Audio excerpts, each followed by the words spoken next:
की परीक्षेला जाण्याआधी त्यांना थोडं मनापासून मोकळं ठेवावं, त्यांच्यावर काही दडपण ठेवू नये आणि आपण वेगळं काहीतरी तिथे करायला जाऊ नये, हा संदेश मला पालकांना आणि विद्यार्थ्यांना द्यायला आवडेल.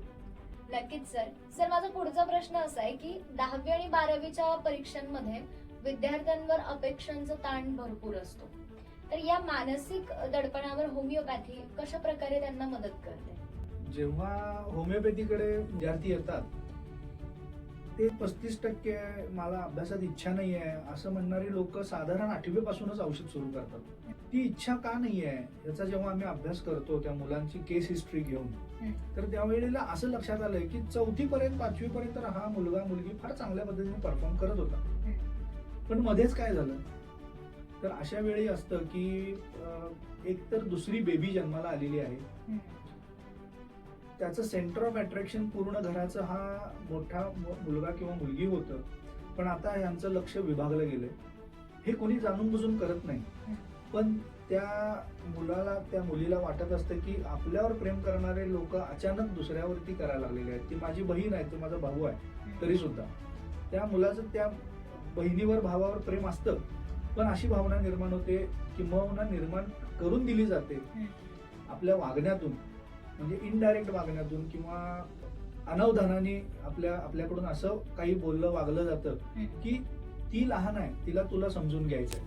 जो त्रास ह्यांनी दिलेला आहे तोच लहान मुलांनी दिला तर चालतो, पण मी दिलेला चालत नाही. एक गोष्ट डिमांड केलेली त्या लहान मुलाला पुरवली जाते, तू लहान आहे म्हणून, आणि तू समजून घे, तुला नाही दिली जात. अशा माध्यमातून घडणाऱ्या गोष्टी या मुलांवरती जेलसी कॉम्प्लेक्स क्रिएट करतात. ती जेलसी वेगवेगळ्या स्वरूपाची असते. ती मुलांना कधी दुःख देते, कधी राग आणवते, कधी रागाने ही मुलं त्या लहान मुलांना सुया टोचणं, मारणं, मेणबत्तीचे चटके देणं असे प्रकार करतात.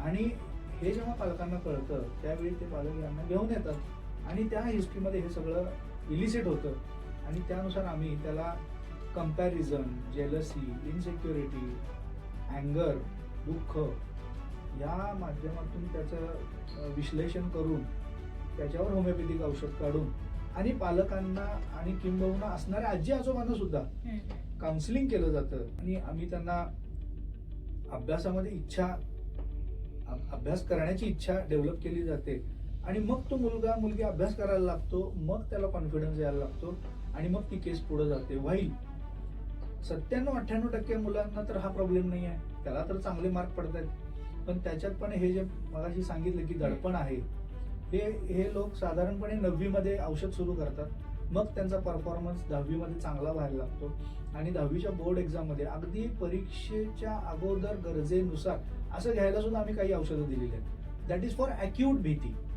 हे सगळं झालंय, औषध पण घेतलेलं आहे, पण डॉक्टर आता फायनल एक्झाम आहे ना तेव्हा पण मला थोडीशी भीती वाटते, धडधडते, हाताला घाम येतोय, हात थरथरत आहेत आणि ह्यासाठी तो एक डोस ते घेऊन जातात आणि फिअर बिफोर एक्झामिनेशन या कॅटेगरी खाली ते औषध असतं.